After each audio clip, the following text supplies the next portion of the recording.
कल भी पत्रकार वार्ता होनी थी, मगर किन्हीं कारणों के चलते वो पत्रकार वार्ता स्थगित करके आज करनी पड़ी है। मैं मीडिया के सभी मित्रों कहते हुए डर लगता है, इसलिए मीडिया के सभी साथियों का बहुत बहुत अभिनंदन करता हूँ, स्वागत करता हूँ। कुछ बहुत महत्वपूर्ण विषय है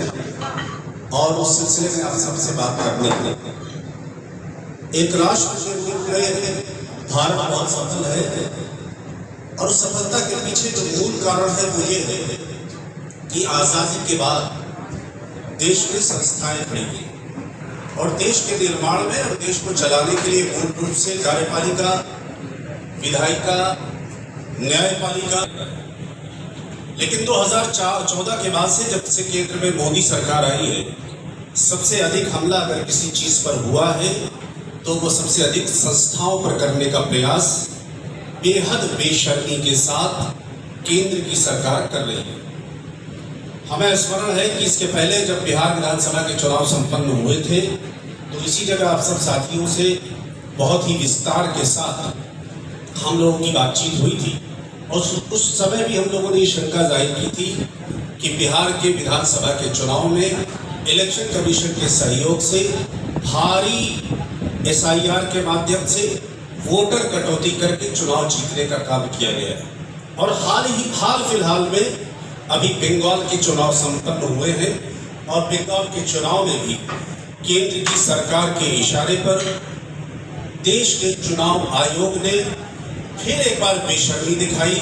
और उन्होंने 27 लाख मतदाताओं का वोट काटकर भारतीय जनता पार्टी की सरकार बनाने में सहयोग करने का काम किया। और सहयोग के बाद जिस तरह से सरकार बनी है, न केवल सरकार बनी है बल्कि प्रतिपक्ष को पूरी तरह से हाशिए पर डालने का काम बंगाल में केंद्र की सरकार, विशेष रूप से देश के गृह मंत्री के इशारे पर तृणमूल कांग्रेस के सांसदों को और 60 से अधिक विधायकों को तोड़ने का प्रयास किया गया, जिसमें उनको सफलता भी मिली। और इसमें मुख्य रूप से चुनाव आयोग, ED, इनकम टैक्स और दूसरी संस्थाओं का इस्तेमाल किया गया। हम समझते हैं कि लोकतंत्र पर यह बुनियादी हमला है। लोकतंत्र में जनादेश ही सब कुछ होता है, लेकिन जनादेश को मैनिपुलेट करने का काम केंद्र की सरकार के इशारे पर देश की संस्थाएं कर रही हैं। अभी हाल फिलहाल में उत्तर प्रदेश विधानसभा का चुनाव संपन्न होगा। उत्तर प्रदेश विधानसभा के साथ साथ पंजाब में,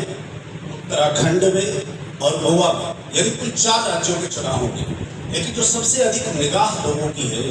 वो उत्तर प्रदेश के विधानसभा के चुनाव पर है। और उसका मुख्य कारण ये है कि 80 यहाँ का लोकसभा के सांसद चुन के जाते हैं, देश में सबसे अधिक, और 430